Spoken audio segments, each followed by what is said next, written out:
What's up, everyone, and welcome to episode 9 of the Bronx and Big Blue Breakdown. I'm your host, Brady Heslin, and today we have a lot to talk about. I know I say almost every episode, but we're going to be going from the highest of highs to the lowest of lows in this episode. So let's just get right into it. Let's start with the bad, and that is the New York Yankees. Their season is over. The Yankees were eliminated in the American League Division Series by the Toronto Blue Jays. Always sucks, not going to have another Yankees baseball game until, we'll see if they have any spring training games in February. I think they normally do, but just sucks. Nothing meaningful till March, so, really sucks in that regard, but let's break it down here. So, they showed great fight in Game 3. Actually, before I get into it, if you guys didn't see the last episode, I talked about Games 1 and 2. This will be talking about Games 3 and 4. Great fight in Game 3. They get down 6-1, cut it to 6-3, and then Aaron Judge hits the iconic home run to tie the game. And I think outside of Yankees fans, no one's really going to remember that home run, after this postseason. I think if they went on to win the World Series, you would remember that home run because, they're facing elimination, down 2-0, and then Judge, kind of puts the team on his back and, kind of sparks the, season and gets them back and wins the World Series. I think that would be remembered. But now, it's just an ALDS homer that, extended the season, but not by like a ton. So, yeah, Jazz homer too, that gave him the lead, and then good job by the bullpen finishing the game. So, that game gave me some hope. It really did. I thought, you got a bullpen game coming up for Toronto. You win that game. It's all knotted up going into, Toronto, and then anything can happen from there. So that game really gave me some hope. The team, they fought back. They showed a lot of heart. And, they didn't just fold when they got down 6-1 early. They fought back and won the game. And then Game 4 just got outplayed.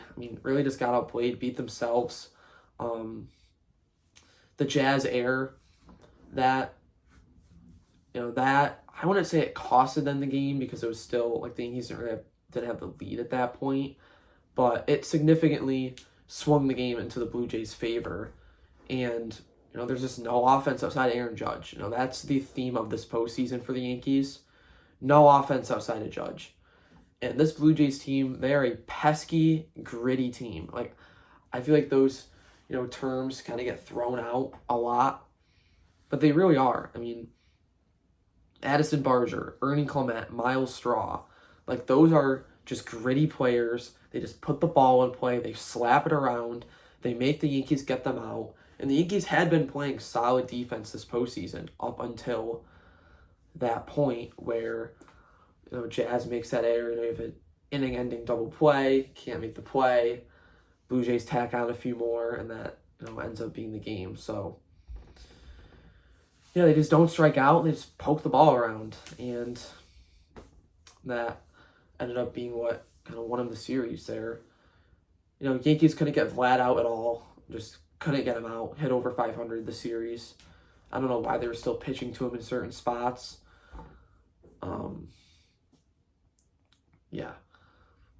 Giancarlo Stanton, Trent Grisham, where did you guys go? Just disappeared in the playoffs.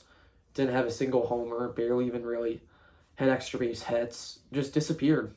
Just disappeared when the team needed them most. And, I'll get into it a little bit more in the studs and duds part, but that's kind of how Trent Grisham, I think, is going to be remembered for the Yankees. But, I apologize for not recording this sooner after the series. I was planning on doing it Friday, had something come up Friday, planned on doing it Saturday, had something come up Saturday. So I'm finally getting to it on Monday. At least now this gets us back on track. So I'm just going to read through some of my posts that I made after Game 4, and I think this will kind of give more of my true thoughts. And I have had time to reflect, and I know a lot of these are probably going to be overreactions. So let's see. So I said, the season is over just after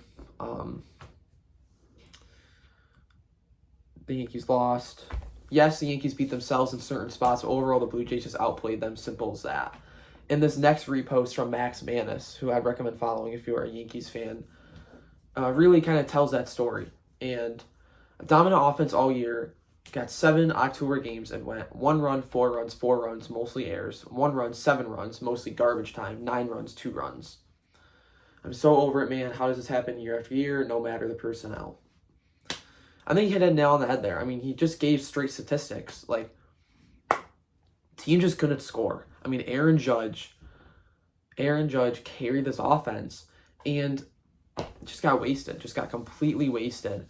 And, this is a guy who is going to be 34 next year. Like, Garrett Cole's going to be 35. Giancarlo Stanton's going to be 36. Like, this window is closing. It really is. Like, there's not much time, for these guys. And, Judge he's a freak. He's a monster. He's unbelievable. But, he's not going to be able to do this, forever. Like, the Yankees got to capitalize on this, and they're just not. Like, they're just not. I mean, no one even had, over a 700 OPS outside of Aaron Judge this postseason for the Yankees. I said, shout out Aaron Judge. I was pretty critical of him in the last episode, probably too much so. But he did everything he could. Hit 500, had a signature moment, but it will be forgotten by non-Yankees fans because his teammates couldn't step up. I was critical of him in the last episode. He had a high batting average, but it just felt like he was getting a lot of hits in not huge spots. But he stepped up in these 2 games. He really did. He hit the ball hard. He did damage. And I keep saying it, but his teammates truly did let him down. I mean, he couldn't have done much more. And just no one stepped up.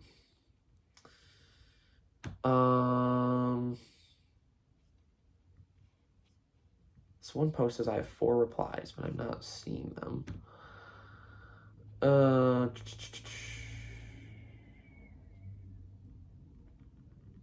Said it's scary knowing the Judge Stanton Cole window is closing. And then last thing I'll say tonight, and this is what I'm going to dive into a little bit. Anthony Volpe cannot be the Yankees starting shortstop next year. Cut your losses and move on. In the very least, there has to be a legit competition with Caballero. No more defending him like he's your child. Dude has been flat out bad for 3 years. So, let's talk about Anthony Volpe. He was 1 for 15 with 11 strikeouts in the ALDS. And never had an OPS over 700. He's just... And the Yankees defend him like he's some superstar. And like he's just in this bad stretch. Like he's constantly just in a bad stretch. No, he's just a bad hitter. He's just not a good hitter. He's not hitting for any average. And I'm sorry, the 20 homers doesn't make up for hitting 210. Like it just doesn't. And when the defense slumps, then there's a real issue. And I think Volpe might be a guy. I know he grew up in Jersey as a Yankees fan, but I think he could be a guy that maybe goes to Kansas City, or I mean they have Bobby Witt, so goes to Pittsburgh or something and starts playing good baseball. I think he might be a guy that needs to just get out of New York, change of scenery, because the media's all over him. The media's all over him.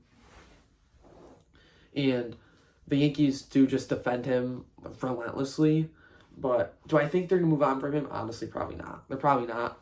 But they have to bring, they have Caballero, but they need serious competition or just trade him. He's going to have some value. He's going to have some value. Former Gold Glover, 20 homer guy, still pretty young, but I think they got to move on. I think they need to make a change. They've given him 3 years. I know they probably messed up his development. He was probably up too early in 2023, but just there was one post that I made that I'm not seeing that I wanted to talk about.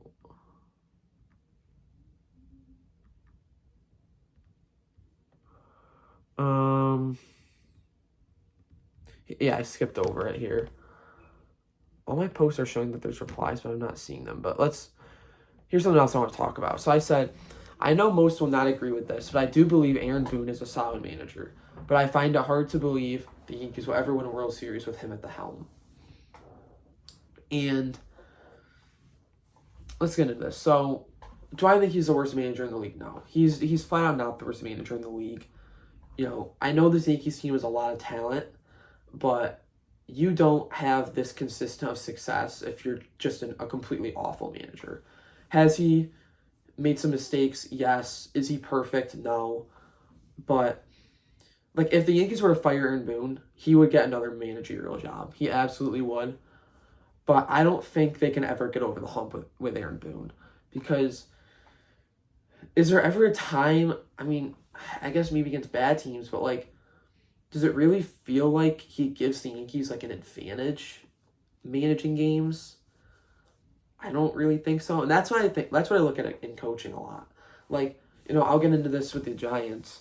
They had a good week, but I've talked about this previously. Shane Bowen, that guy never gives the Giants an advantage, with his defense. Aaron Boone, players manager, but is he really a huge advantage? I don't know. I'm not sure how to answer that. It's a really tough thing because, the Yankees have consistent regular season success, but they just can't get over the hump in the World Series. So do you risk managing or firing Boone, hiring a new manager, and seeing if he can get over the hump, or he might be terrible, and then this team has even worse, and then you're like, why did we fire Boone? So, it's a tough spot to be in, but they're going to keep Boone. They're not going to fire Boone. So yeah, I think that's pretty much everything.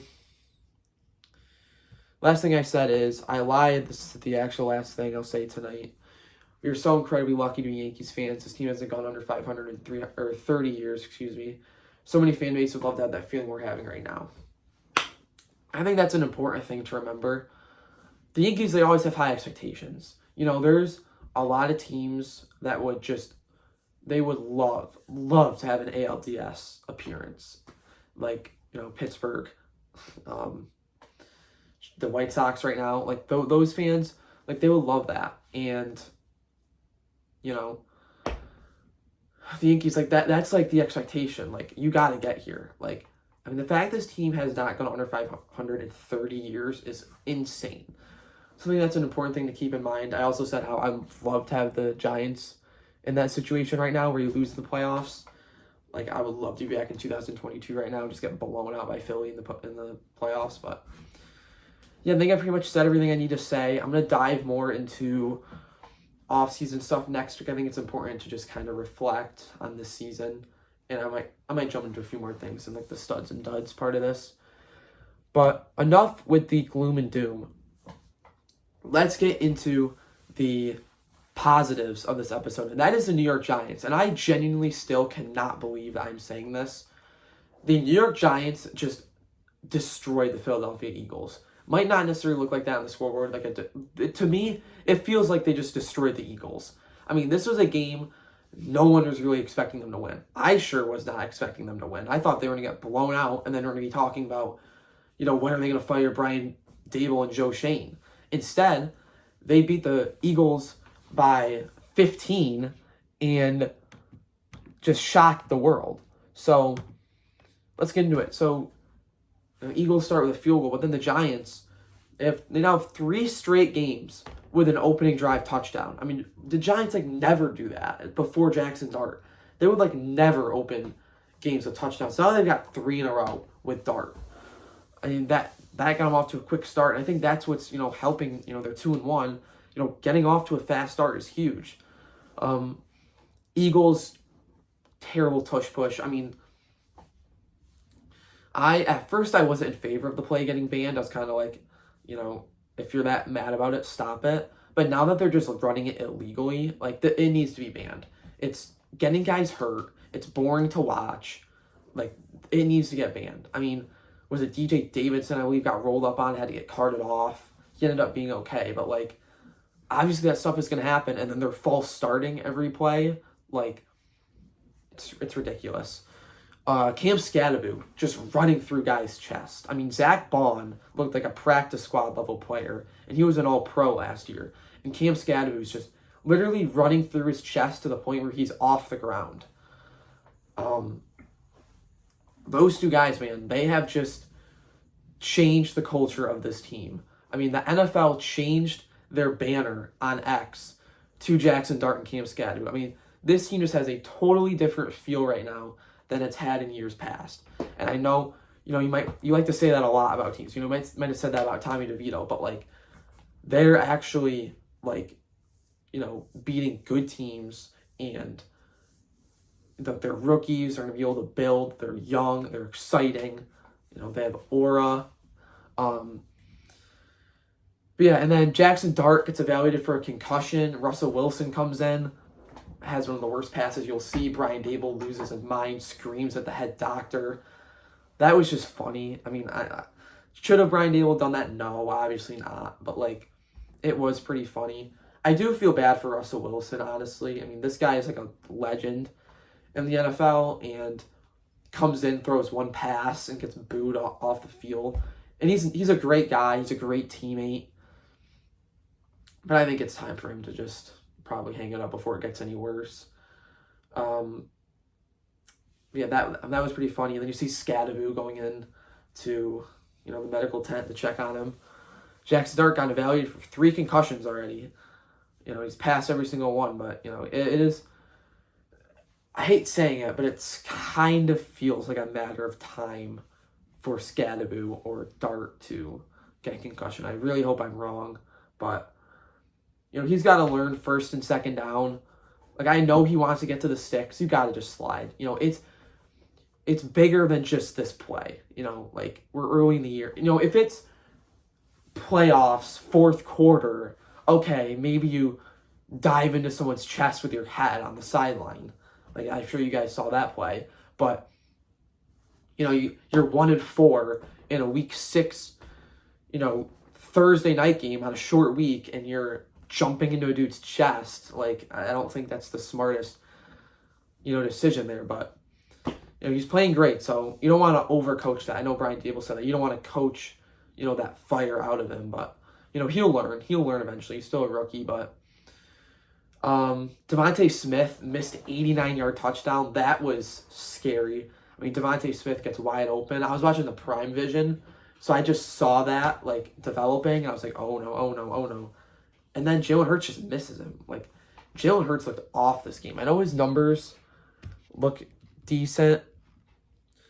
Actually, better than decent. He was 24 for 33, 283, a touchdown and pick.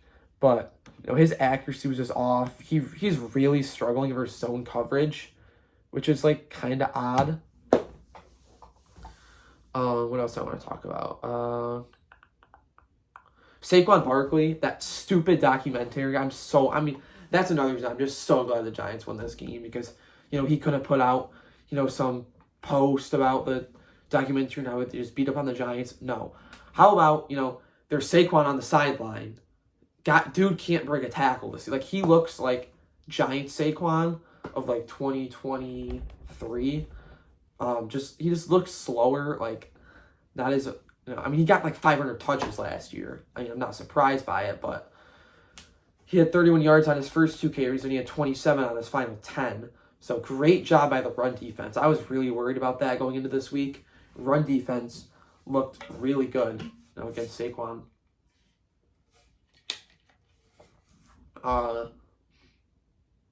Criddle flop, that interception, that sealed the game. I was feeling confident at that point. I was like, all right, looks like Giants, they're in a good spot. Let's put it away. Then Cordell Flott gets that pick, and I'm like I can finally exhale, yes, we're winning this game. It is over. So shout out Cordell Flott, man. Stepped in that CB2 role. I'm so glad Deonte Banks is off of that, because he does not make that interception that Cordell Flott did. I know that for sure. Trying to look over some other notes. Obviously the big thing is Dart and Scadaboo. 2 rookies leading the team to a win. Scadaboo with 3 touchdowns. Dart, the plays Jackson Dart can make in the pocket, he is already so good in the pocket. He makes something out of nothing, consistently. I mean, that is just something you're not getting from a lot of quarterbacks in the NFL. But if you look at like the top guys in the NFL, you got Mahomes, Allen, Burrow, Lamar. Like those are all guys. I'm not trying to compare Dart to those guys yet, but those are all guys that make something out of nothing in the pocket. Andrew Thomas. I mean, I'm going to get into this a little bit in the looking forward. He's got a big matchup coming up next week. The dude hasn't allowed a pressure, a hurry, a QB hit, or a sack since coming back. We are officially on All-Pro Andrew Thomas watch. I'm probably going to make a post about that this week. Like, this dude should be an All-Pro at this point. I mean, he's literally been perfect since coming back from this huge injury. I mean, to shout out Andrew Thomas, I think, he's not like the super outgoing guy. Like, he's pretty quiet, just kind of puts his head down and works. So, he's not super, well-known league-wide, but like this guy is an absolute stud. People wanted him traded. The Giants have a 26-year-old franchise all-pro left tackle, and people actually wanted this guy traded. Like, those don't grow on trees. I mean, that's like as hard as finding a quarterback. So, shout out to him. Lil Jordan Humphrey. I am all in on the Lil Jordan Humphrey train. Like, I posted on X, if Lil Jordan Humphrey scored 2+ touchdowns and the Giants won, I was going to buy his jersey or like some sort of Lil Jordan Humphrey shirt. Got a third of it. Giants won. He had a few targets in the end zone. But, I mean, he looked really good blocking. And, like, he ended up being 4 for 55 with a 34-yard catch on the first drive of the game. So, shout out Lil Jordan Humphrey. It is, I mean, I don't want to get too negative, because they just won, but it is, like, a roster mismanagement, the fact that he was not up against the Saints. I mean, he's clearly better than Bo Collins and Jalen Hyatt. I did want to talk about Jalen Hyatt, though. I might be one of the biggest Jalen Hyatt haters on the planet. I think he's terrible. I think he sucks. This was one of the best games of his NFL career. I mean, he was a positive on the field for the Giants, which is rare for him. He only had 3 catches, but, in fact, we're celebrating like a 3 for 17 game from Jalen Hyatt. He did draw a huge DPI in the end zone that put the Giants on the 1-yard line, but yeah, shout out Jalen Hyatt, happy for him, finally, contributing. And he was a positive. He didn't have any disaster plays. Did his job, and yeah, so shout out Jalen Hyatt. Solid game for him. And then last thing I'll talk about is special teams. Special teams has been a positive for the Giants this year, which is, again, a super rare thing. You don't normally see that with the New York Giants. Jamie Gillen's kickoffs have been phenomenal outside of the opening kick where he didn't even get it to the 20. But, Tank Bigsby, muffed one. There was one that went in the end zone that, he should have just taken a touchback. He brought it out. Was there one that like muffed out of bounds or something? Like, they were just a mess. The Eagles looked like an absolute mess on special teams. Jude McAtomney missed an extra point, so that's something to kind of keep an eye on. He hasn't really been tested at all since being the Giants kicker. He hasn't had like any long-range kicks, but thankfully that did not come back to bite the Giants. And I think that's pretty much everything I have to say. Just amazing game. As soon as this team, you want to quit on them, they keep drawing you back in. And, I'm not going to complain about that. I'm glad I'm not, like, giving up on the season yet. We're 2-4. Go out, beat Denver next week, and, maybe we have a season here. So, after week 3, we're 0-3, I'm like, season's over. Like, we're still technically in the summer, and the season's over. Like, we got to go play the Chargers, 0-3, going against this undefeated team. Then they beat the Chargers, and I'm like, okay, we're 1-3, going to New Orleans next week. This is one of the worst teams in the league. Get to 2-3, who knows what can happen? Lose to New Orleans. Now I'm like, oh, all right, got to go play Philly on a short week. We're 1-4, like going in the hardest stretch of the schedule. Like, we're done. Then they beat Philly, and now, like, hopefully it's not this cycle. Hopefully they can just build on that and go to Denver and upset them. And then next thing you know, the Giants are looking like a legit team in this league. So I think that's pretty much everything I have to say about that. Maybe I should go through some of my posts about the Eagles game, too. I probably said something. I said put this game in the documentary at Saquon and posted a video. You can go check that out.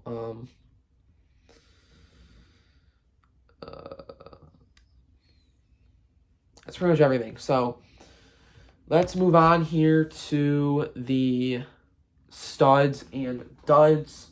We will start with the Yankees.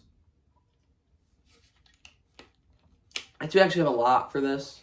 I have 3 studs, which is kind of surprising, and I have 4 duds. The first stud, pretty obvious, the most valuable player in the league, the best right-handed hitter to step on earth, Aaron Judge. 500 batting average, 500 batting average, 581 on base percentage, 692 slug, and a 1.273 OPS. I mean, the numbers speak for themselves. They really do. That home run, kind of cemented this postseason as all right, Aaron Judge has silenced the postseason haters. There's nothing you can really say about it now. I mean, he hit 500. He hit 500. Just crazy.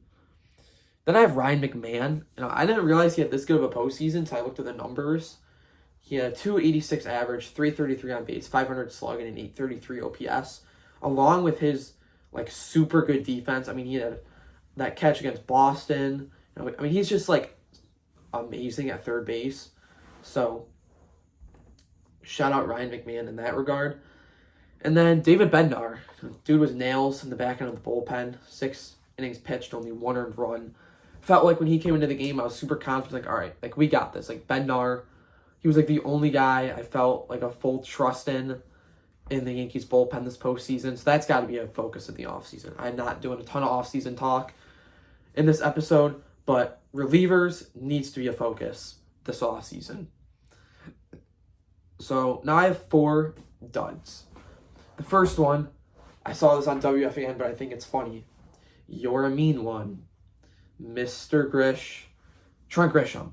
183 batting average, 219 on base percentage, 207 slug, and a 426 OPS.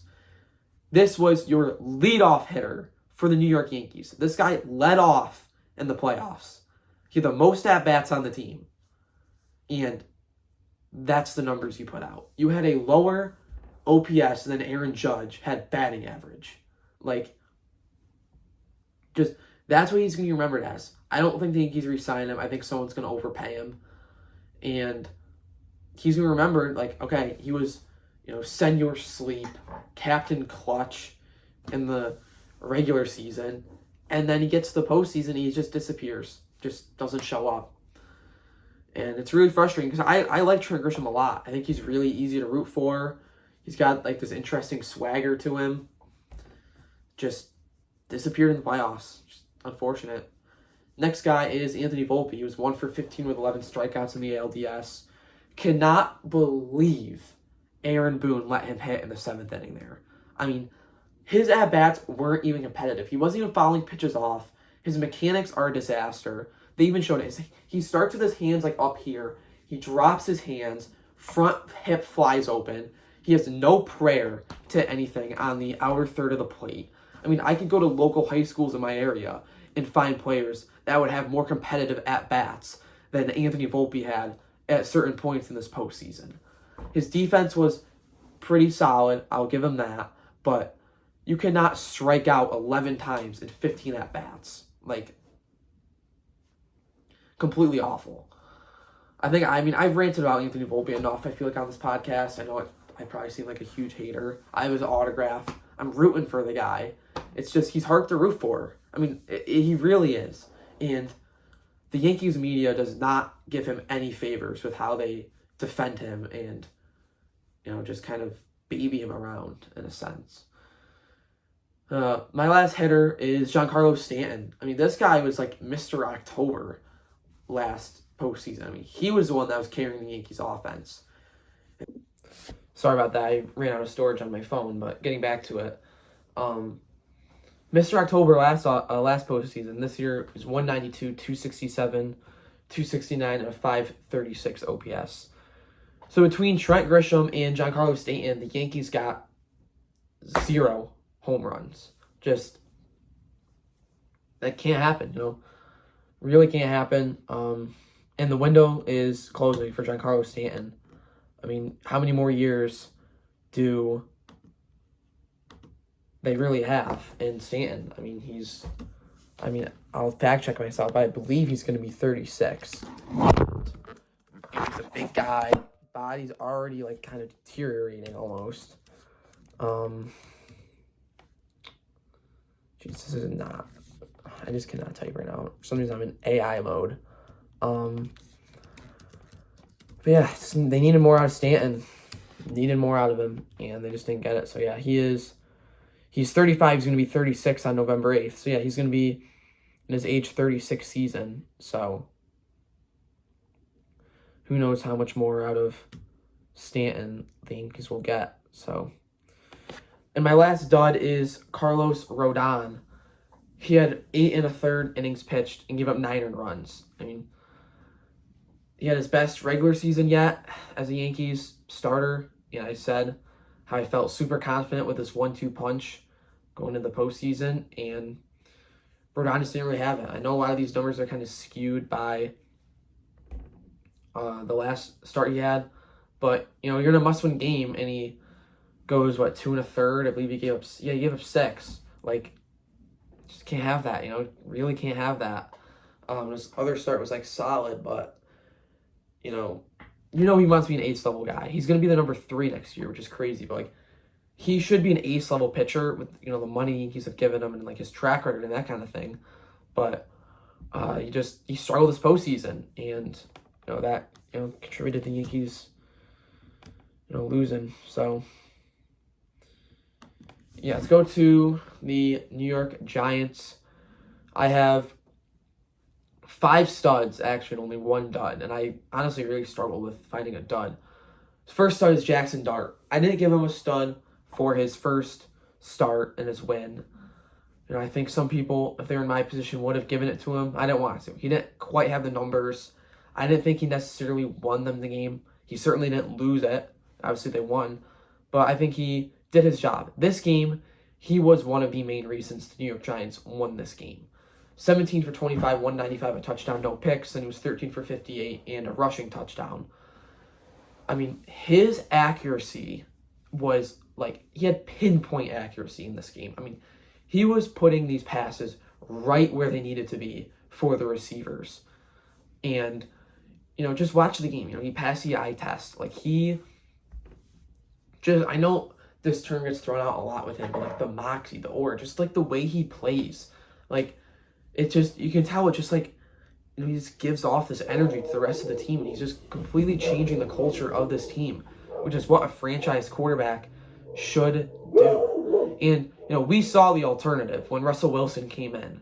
We saw Brian Dable was literally, Jackson Dart could have had a concussion, and Brian Dable is screaming, we need this guy back in the game. That is the impact Jackson Dart has had on this team. And the next one's pretty obvious. Cam Scadaboo, 19 for 98, 3 touchdowns, and then he was 2 for 12 in the receiving game. Cam Scadaboo is going to give you 4 yards. He's going to give you 4. He is going to, when he gets the football, he's going to put his head down and just run through people. His mom said when he was younger, he would put on his brother's shoulder pads and run into telephone poles. We can see that, clearly. There was a video going around too of him at Arizona State where he has his head down and he's just bashing his head into a wall before a game. Just an odd guy, but that's kind of what you need at running back. I mean, no fear, just gonna run through you. I don't care if you're 195 or 395. I don't care what you weigh. I don't care how big you are.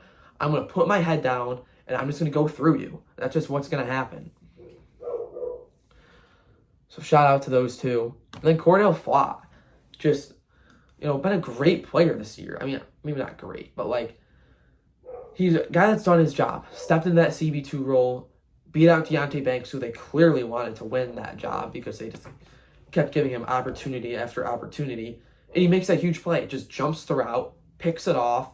Wasn't even a terrible play by Hurts, but just a phenomenal play by Cordell Flott, and then he almost returns it for a touchdown. Shout out Saquon Barkley for that tackle. It's about the highlight of his game. And then next to Brian Dable and Mike Kafka. I mean, they put up 34 points with no Malik Neighbors and no Darius Slayton.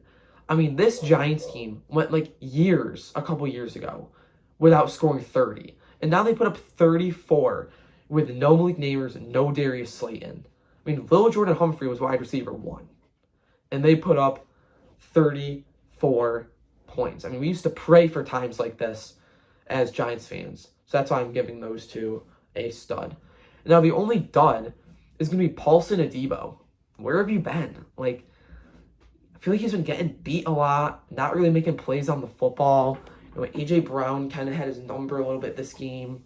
Which, I mean, A.J. Brown is better than Paulson Adebo, but, like, it's kind of like, I did kind of struggle. I'm not going to lie, I did kind of struggle to find a dud.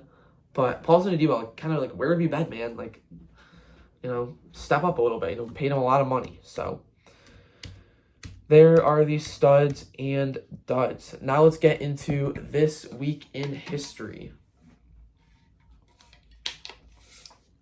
So, in Game 3, starting with the New York Yankees, in Game 3 of the 2001 ALDS, this was on October 13th, so it was 24 years ago today, Derek Jeter made one of the most legendary defensive plays in baseball history. With the Yankees, you know, holding on to a 1-0 lead over the A's, Jeter sprinted across the diamond to intercept an errant throw from the outfield and flipped it to catcher Jorge Posada, tagging out Jeremy Giambi at home plate. The play saved the Yankee season and became a defining moment of Jeter's career, a perfect example of his instincts and leadership. I mean, this is one of the most famous plays, I mean, maybe even in baseball history, especially on the defensive side of the ball. And obviously one of the most famous plays of Derek Jeter's career. Still don't understand why Jeremy Giambi didn't slide, or why no one was, I don't know if anyone was telling him to slide after rewatch it, like, not sure why he didn't slide, but obviously pretty much all Yankees fans know that play, and it's pretty cool that it was 24 years ago today. And now for the New York Giants, on October 11th, 1998, Tiki Barber had one of his first stand-up performances for the New York Giants, totaling over 200 all-purpose yards in a 20-17 win over the Arizona Cardinals. So, pretty cool there. Tiki Barber, one of the better Giants running backs in history, and it was kind of his breakout game for the team. So, now we're going to get into the looking forward. So, not really much to look forward to for the Yankees, besides just a long offseason. You know, you're going to have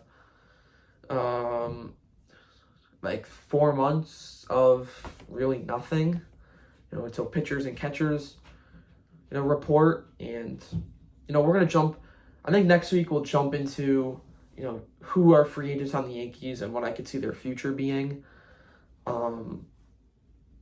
And yeah, and I'll talk about this more at the end, but I'm going to try to come up with creative ways to still kind of incorporate the Yankees. But there might have to be some episodes where it's, you know, mostly Giants or even all Giants. And we'll see if I can sneak some Yankees in there. But yeah, I'll talk about that a little bit at the end. Now, for the Giants, they're going to go into Denver and take on the Denver Broncos. This team did not look good against the Jets. And the Jets are a bad team. I mean, they are a disaster. 0-6. Aaron Glenn looks terrible. Justin Fields sucks. I mean, I could have told you Justin Fields sucked after watching him at one joint practice against the Giants. I mean, this dude has no accuracy. He scrambles on 7-on-7s. Like, he is just not good. The Giants are not just a rollover team. Like, this is not a team that, you know, you can't just auto-check the Giants as a win. This team's pesky. This team's got heart. Like, I don't know. They're gritty. First guy in, last guy out. But, yeah, you know, you can't just, you're not going to be able to, you know, just, this team, they're not an embarrassment anymore. They beat the Chargers and they beat the Eagles. This isn't a team that is, you know, a complete laughing stock of the league, which is, you know, finally. But so they still obviously have a tough schedule. So, you know, I don't want to overreact too much. I know I'm probably overreacting a little bit. I mean, it's hard not to after, you know, this big of a win. But, guys, keep your head down. You know, no pun intended with Camp Scadaboo. Just keep plugging forward. You know, take it one game at a time. A spot where the Giants should be able to dominate is Broncos guard Ben Powers is out for the season. So the Giants are going to be facing old friend Matt Peart, but at left guard. Dexter Lawrence. I mean, I would pay so much money to see Dexter Lawrence just drive Matt Peart into Bo Nix for a sack. Like, I would just absolutely love that. So Matt Peart is a starting offensive lineman for the Denver Broncos, and he did not look good last week. Drawn penalties, pressures. Giants need to dominate that. And this doesn't really relate to the Giants, but I thought it was interesting. The Broncos are inducting Demaryius Thomas into their Ring of Fame this week. So, obviously, rest in peace, Demaryius Thomas. I remember watching him, when I was younger with the Broncos, him and Peyton Manning. So, rest in peace to him. Good job by the Broncos, honoring him and, inducting him into that. So, that is a really beautiful thing that they are doing.